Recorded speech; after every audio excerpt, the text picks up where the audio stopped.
nossos inimigos, em nome do Pai, do Filho e do Espírito Santo. Amém. Meu Senhor e meu Deus, creio firmemente que estás aqui, que me vês, que me ouves. Adoro-te com profunda reverência. Peço-te perdão dos meus pecados e graça para fazer com fruto esse tempo de oração. Minha Mãe Imaculada, São José, meu Pai e Senhor, meu anjo da guarda, intercedei por mim.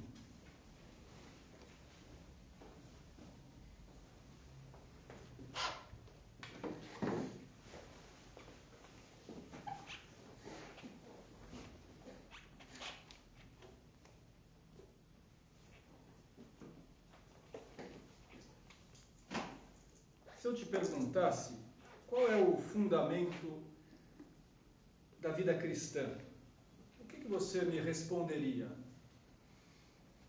Se fosse uma meditação dialogada, eu acho que surgiriam várias respostas.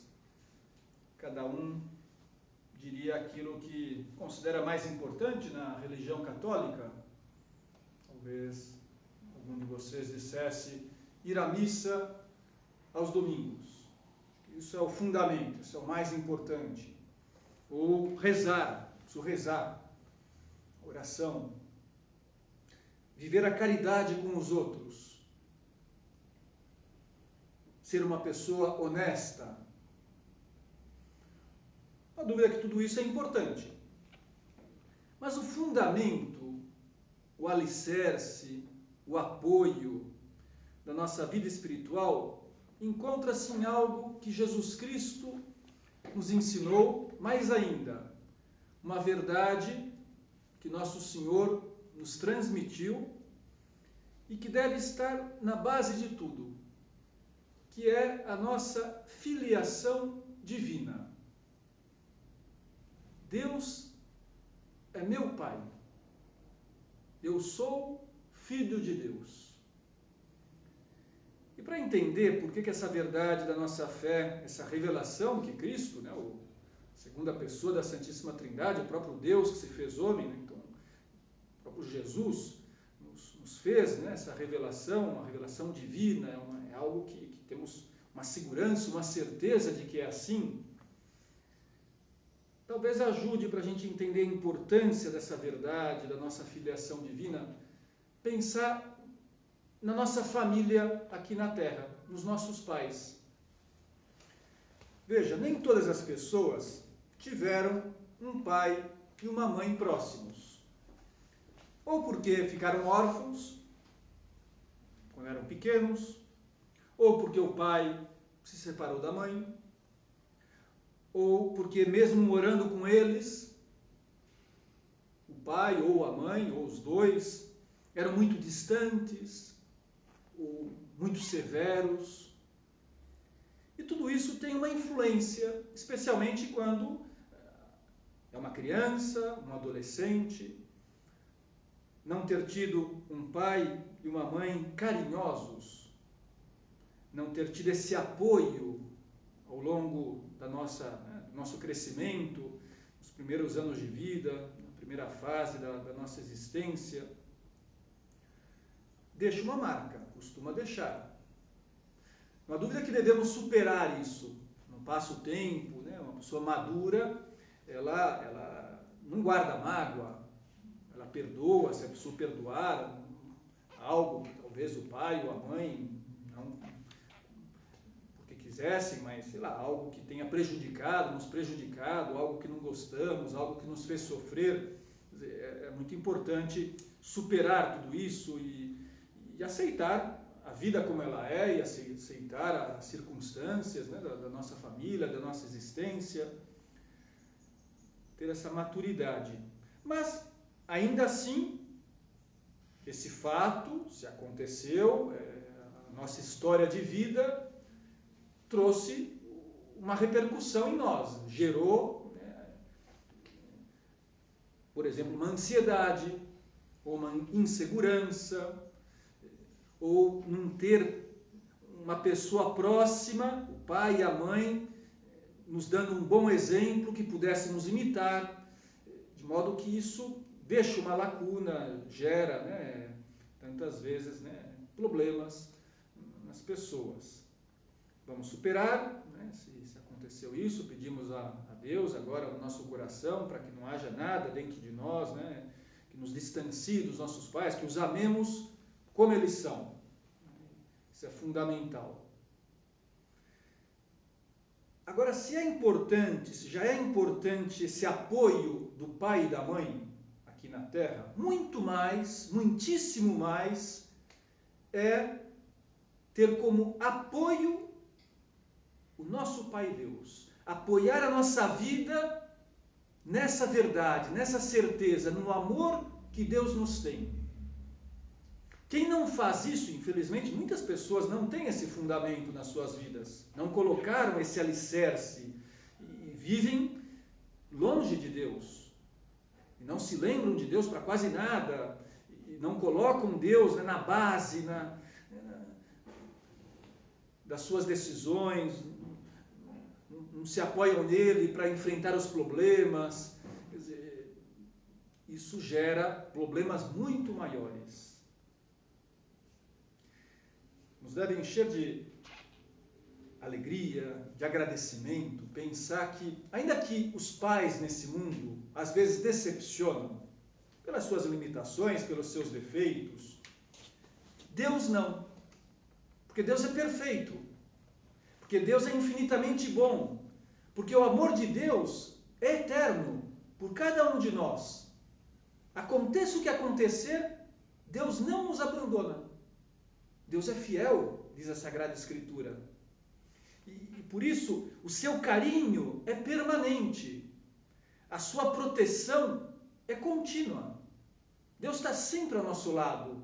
Sempre nos olha com amor, com misericórdia. Nos perdoa ao longo de toda a vida. Por mais que nos afastemos dele, por mais que o ofendamos, Deus não cansa de perdoar, como tantas vezes nos lembra o Papa Francisco. O problema é que há pessoas que não sabem disso. Ou se sabem, porque talvez aprenderam na catequese, na igreja, na família, esqueceram. E com o tempo talvez foram distorcendo a imagem de Deus. E começam a olhar para Deus como um ser distante, que não se interessa por mim. Ou como um juiz severo, que está sempre me cobrando e me punindo pelos meus erros. E nesse caso, a filiação divina nem de longe será o fundamento da vida dessa pessoa. Não vai ser esse apoio seguro que deveria ser. As pessoas que não conhecem a Deus, ou que o conhecem pouco, que não acreditam em Deus, ou têm uma fé fraca, não podem ter como apoio a filiação divina. E aí vem os problemas. E aí vem uma grande instabilidade, um grande desequilíbrio, e a falta de paz, e a falta de alegria, e uma pessoa que se torna muitas vezes problemática. Mais do que tudo, o que vai fazer uma pessoa que não tem esse apoio na filiação divina, que o fundamento da sua existência não seja esse? Vai buscar outros apoios. Porque todos nós precisamos ter algo para nos apoiar, né? Coisas que nos dão uma certa segurança. Para bastante gente nessa sociedade que nos encontramos, uma sociedade materialista, o apoio acaba sendo o dinheiro, acaba sendo os bens materiais. Então a pessoa procura a segurança nisso. Outras vezes, também porque estamos num mundo muito individualista, as pessoas se tornam egocêntricas, ficam fechadas em si mesmas. O apoio para muita gente são as suas próprias capacidades. Não, eu se basto.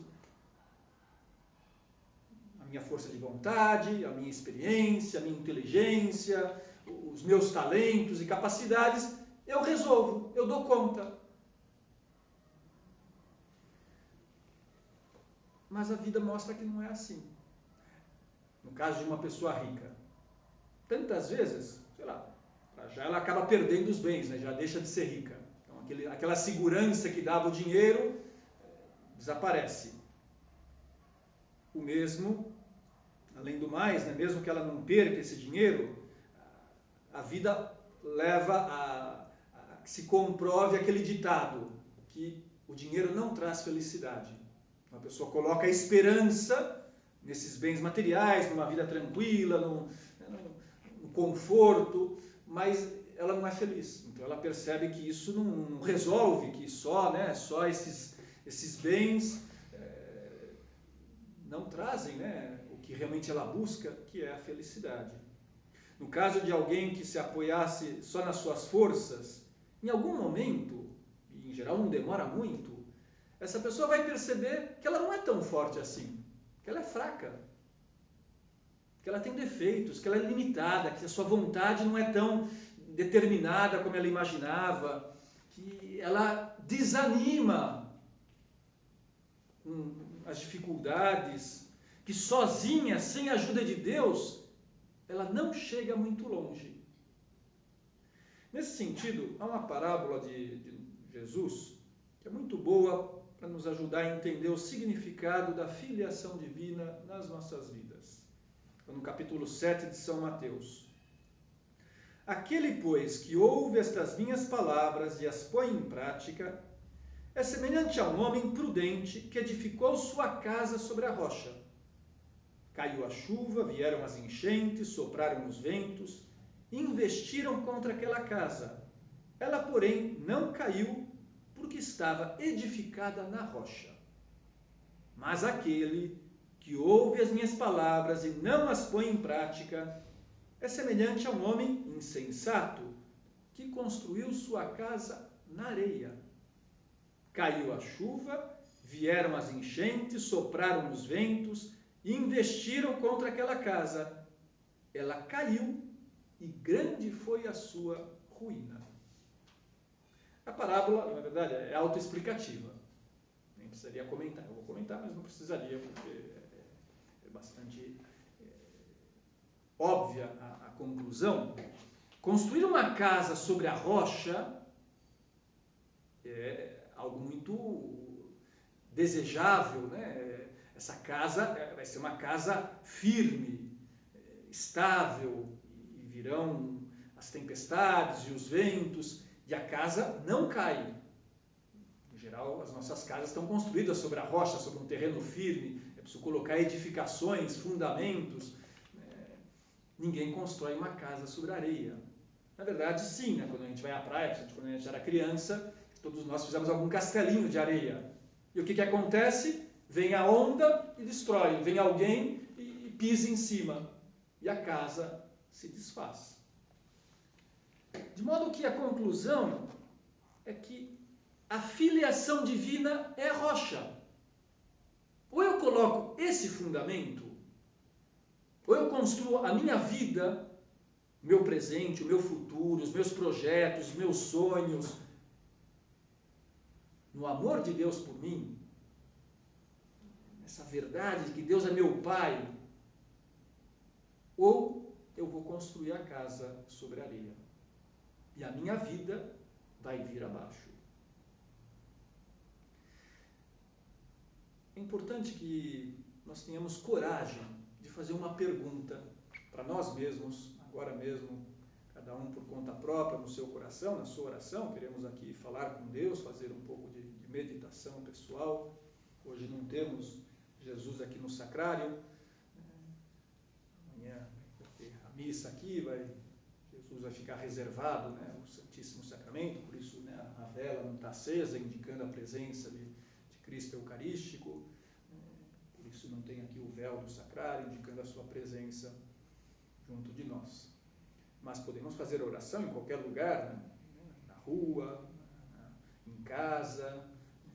Por isso uma meditação gravada. Muitos não estão numa igreja, não estão num oratório, mas podem, né, falar com Deus. Então a pergunta que eu queria que nós nos fizéssemos é muito simples, mas é preciso respondê-la com sinceridade. Qual é o fundamento da minha vida? Será que nós temos uma resposta? E eu digo isso pelo seguinte: de repente eu não tenho a resposta, porque eu nunca pensei nisso, nunca pensei que eu precisasse de um fundamento. Nunca, sei lá, me questionei, né? Qual é o fundamento da minha vida? Só que, como estamos vendo na meditação, e Jesus contando essa parábola, nos faz ver que o fundamento não é secundário. É preciso colocar o fundamento correto. Então é fundamental, é importante, né, escolher bem aonde eu vou construir a minha casa, a minha vida. Vou me apoiá-la em quê? Porque a tendência de muita gente qual que é? A gente vai tocando a vida, a gente vai vivendo, vai fazendo as coisas, né, a vida vai passando, os anos, e não se sabe bem aonde vai chegar. É que nem uma latinha de refrigerante levada por uma correnteza. Ela vai para onde a correnteza for, sem rumo, sem liberdade, sem, né, nenhum objetivo. Veja o seguinte, eu acho que, mesmo os que são mais novos aqui, quem é mais velho, já é adulto, nem se diga, todos, né, já na infância, na adolescência, encontramos dificuldades. E talvez não soubemos lidar com elas, porque não tínhamos como fundamento a filiação divina. Dou alguns exemplos. Sei lá, um estudante que vai mal na escola, que repete de ano, que não passa no vestibular. Qual que é a reação dessa pessoa? Ou quando, de repente, os meus pais começam a brigar e o ambiente da minha casa fica tenso. Talvez já tenhamos passado por isso. Ou tem um irmão, que eu gosto tanto, que é meu irmão, que eu quero o bem dele, que começou a aprontar. No sentido de fazer coisas erradas, fazer coisas que vão complicar a sua vida, levá-lo para o mau caminho. E é meu irmão. E aí? Ou de repente eu perdi nesse ano que passou um amigo, ou um parente próximo, pelo Covid ou por outro motivo, mas ele morreu. Talvez eu tenha tido algum tipo de bullying. A gente já se fala tanto de bullying, né? O pessoal até exagera, né? Tudo é bullying, né? Mas às vezes não é para tanto. Mas, em algum caso sim, né? Que pegaram no meu pé lá no colégio, me perseguiram, e poxa, isso me deixou mal para baixo, eu tive que mudar de colégio. Pode ser, né? Um obstáculo, uma dificuldade real. Ou simplesmente algo que talvez de um modo ou de outro todos nós de vez em quando nos deparamos, que é começar a achar a vida chata, a vida monótona. Mais um ano, poxa, você está voltando às aulas, terminar as férias, e agora eu tenho que enfrentar, né, a reunião, tenho que enfrentar aquele, né, o online, né, as aulas online, coisas online, trabalhos online. E de repente as pessoas começam a ficar de mau humor, começam a ficar pessimistas. Porque a vida é dura, porque há coisas desagradáveis no nosso dia a dia.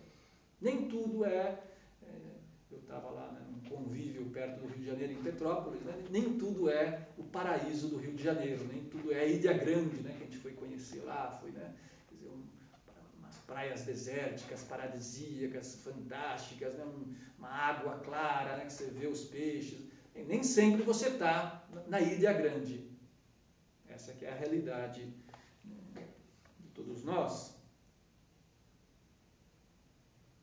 Nenhum desses problemas que eu citei aqui se resolve com o dinheiro. Posso ter todo o dinheiro do mundo que eu não resolvo nada disso. Nenhum desses problemas se resolve só com a minha força de vontade. Por mais esforçado e determinado que eu seja. E como se resolve? Confiando em Deus.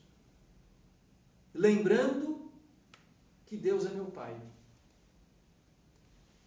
Me sentindo amado, me sentindo protegido, recorrendo a esse Pai que me escuta, esse Pai que está disposto a me ajudar, fazendo oração. Tanto é assim que Jesus, num certo dia, ensinou os seus discípulos, e isso vale para cada um de nós que queremos ser discípulos de Cristo, a oração do Pai Nosso.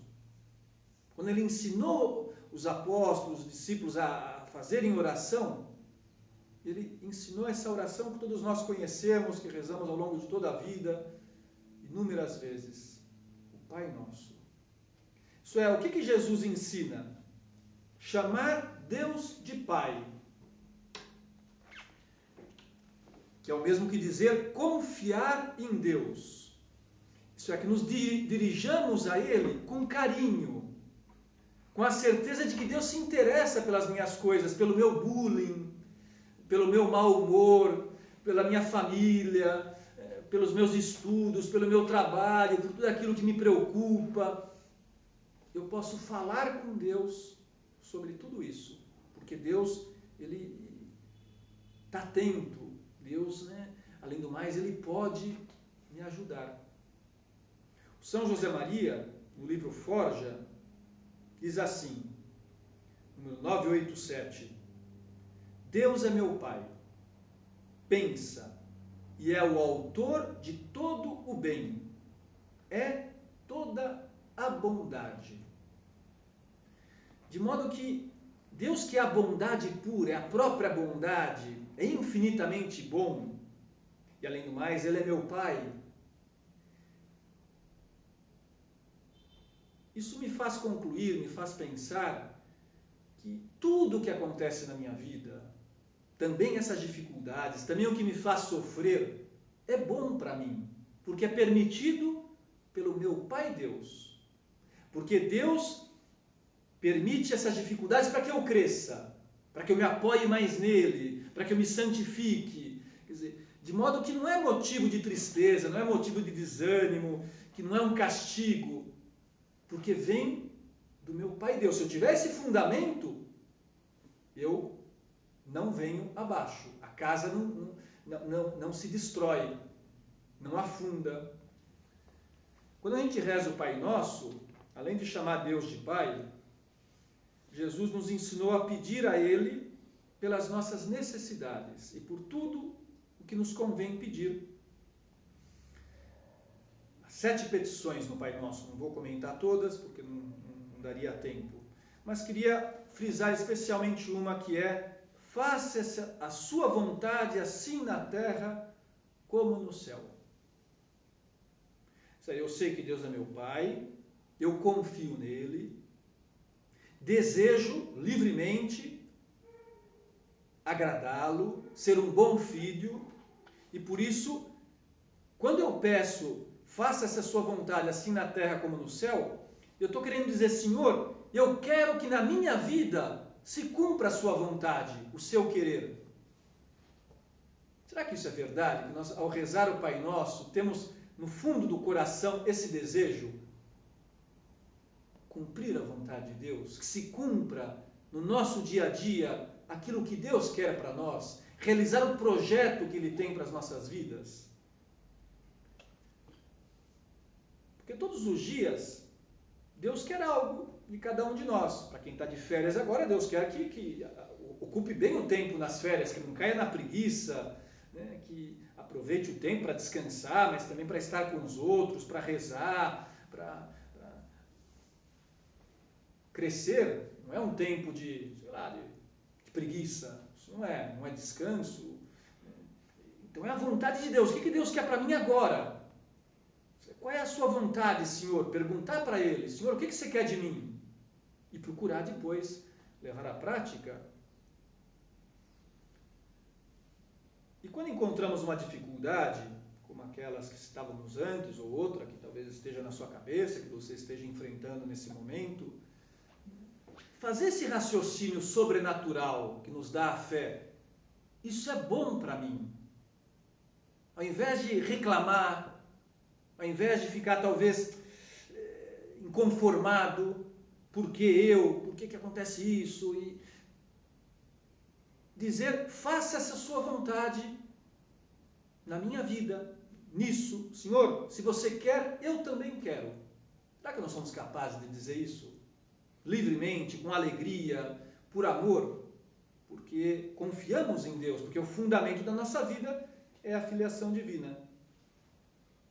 São José Maria às vezes colocava um exemplo muito simples de um pai que às vezes tira da mão da criança, do filho, uma caixa de fósforo ou uma faca.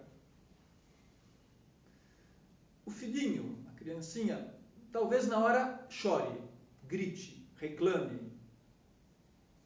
Mas acho que nenhum de nós tem dúvida de que o pai foi um bom pai e fez muito bem em tirar o brinquedo do menino. Pois é isso que Deus faz conosco. Deus às vezes nos pede um sacrifício, nos tira algo, mas é para o nosso bem. Então confiar nele. Uma pessoa que só faz o que gosta, se Deus desse para nós tudo aquilo que nós desejamos, que nós pedimos, que todas as coisas saíssem de acordo com o planejado, né? Isso seria péssimo. Não sei se você já se considerou isso. É bom que considere. Eu seria uma pessoa mimada, eu seria uma pessoa insuportável, né? Me acharia o máximo, me acharia capaz de tudo, não precisaria de ninguém.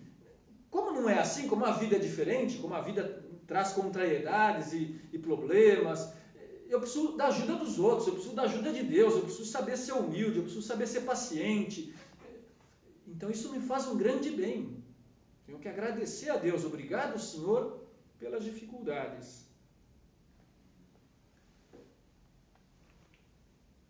O Pai Nosso também nos ensina a pedir o pão nosso de cada dia.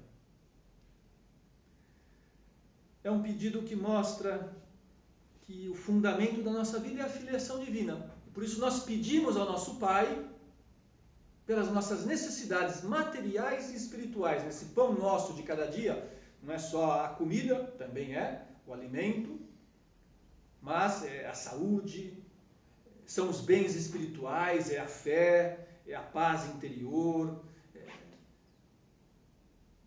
Será que nós, ao rezar o Pai Nosso, pedimos com fé?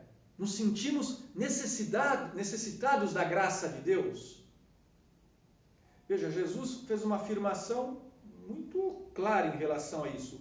Sem mim, nada podeis fazer. Poderíamos pensar, poxa, um pouco exagerado isso. Não é.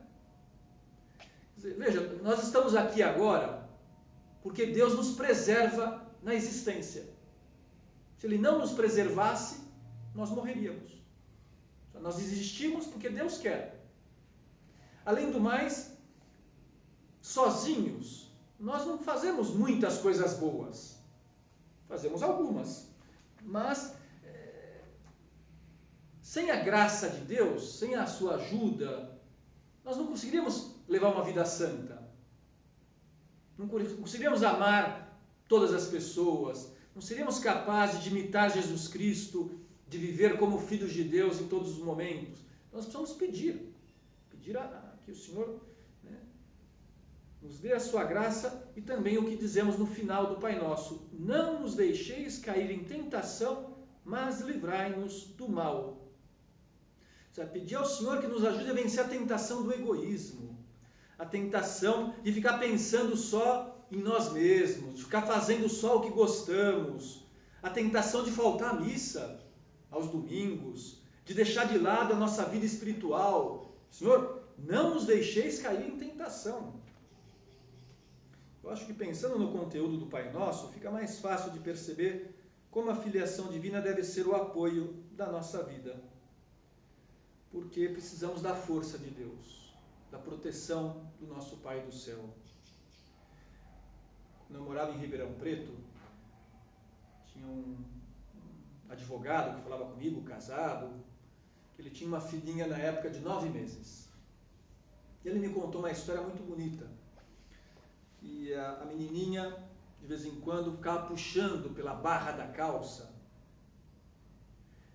pai abaixava, né, os olhos, via a filha, né, no seu pé, e a menina levantava as mãos assim, para que o pai a ajudasse a ficar em pé e a caminhar, porque ela não conseguia ainda andar sozinha. Então o pai, com todo carinho, né, pegava na mãozinha dela e fazia um passeio com ela. Mas ele dizia que isso daí o ajudou depois na sua oração pessoal, na sua conversa com Deus. Porque ele se via diante de Deus como a sua filha em relação a ele. E ele também precisava estender as mãos para que Deus o levantasse, para que ele pudesse enfrentar um novo dia e as dificuldades, para que estivesse contente, para que ele se sentia fraco, porque era um homem que tinha fé, um homem humilde, um homem que tinha o fundamento da filiação divina. E era um advogado muito competente, um homem rico, com uma vida tranquila, mas que tinha conhecimento próprio, esse conhecimento que todos nós precisamos, que sem Deus nada podemos fazer, precisamos recorrer a Ele, precisamos da sua graça. Por isso, um bom propósito para essa meditação podia ser rezar mais vezes e principalmente rezar com atenção, com fé, o Pai Nosso. Para que através dessa oração consigamos apoiar a nossa vida na filiação divina. Além de rezar o Pai Nosso, o que nós queremos é colocar na base de tudo essa certeza do amor de Deus por nós. E por isso, vamos terminar a meditação alimentando na nossa alma o desejo de agradar a Deus. Esse devia ser o nosso grande objetivo aqui na Terra. Eu quero deixar Deus contente. Eu quero ser um bom filho de Deus. Eu quero viver de tal modo que o meu Pai Deus esteja feliz, que ele se sinta amado, para retribuir, para corresponder o amor que ele tem por mim. E para isso precisamos meditar com muita frequência, como aconselhava São José Maria, na nossa filiação divina. Então, pensar muitas vezes, eu existo porque Deus me criou por amor. E eu existo não só como uma criatura qualquer, mas eu sou filho de Deus. Deus é meu Pai. Meditar nisso, dar voltas, uma vez, outra vez, é o maior título que nós temos. Mesmo que você um dia, sei lá, tenha doutorado, pós-doutorado, e seja presidente de uma multinacional, nada disso se compara com ser filho de Deus. Esse é o nosso grande motivo de orgulho, de alegria, o nosso maior título, a nossa maior dignidade. E junto disso também o fato de que temos uma mãe no céu. A mãe de Deus é mãe de cada um de nós, Nossa Senhora. Vamos pedir a ela que nos ajude a viver sempre como bons filhos de Deus.